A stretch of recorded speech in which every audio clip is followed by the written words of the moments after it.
আসসালামু আলাইকুম। কেমন আছেন সবাই? আশা করি সবাই ভালো আছেন। আলহামদুলিল্লাহ আমিও ভালো আছি। তো প্রতিদিনের মতো ডিউটিতে যাওয়ার জন্য আজকেও রেডি হচ্ছি। সৌদি আরবে কিন্তু এখনও শীত যায় নাই, তার জন্য আমি সোয়েটার দুটো পরে নিলাম।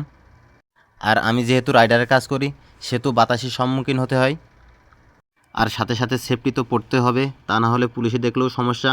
আর এমনিতে নিজের শরীরটা সেফটি দেওয়ার জন্য খুব ভালো।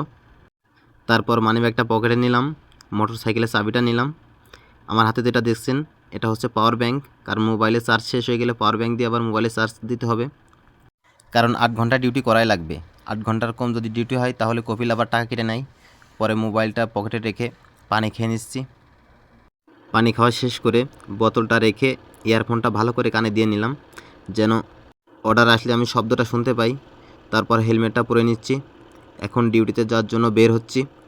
আমাদের এখানে কিটা হাঙ্গার দুটাই আছে, যে যেটা চালাই। সামনে যাচ্ছিলাম, আমার মনে ছিল না মোটরসাইকেল কোথায় ছিল। পরবর্তীতে মনে হলো মোটরসাইকেল তো এই পাশে রাখছিলাম, তাই মোটরসাইকেলের কাছে এসে চাবিটা মোটরসাইকেলে রাখলাম। মোটরসাইকেলে ডবল স্ট্যান্ড দেওয়া ছিল, তাই ডবল স্ট্যান্ড থেকে নামালাম। পরে মোটরসাইকেলে উঠে বসলাম। তো আমি এখন ডিউটিতে চলে যাব। আর এটা আমার সর্বপ্রথম ব্লগ ভিডিও। ভিডিওটা কেমন হয়েছে অবশ্যই কমেন্ট করতে ভুলবেন না।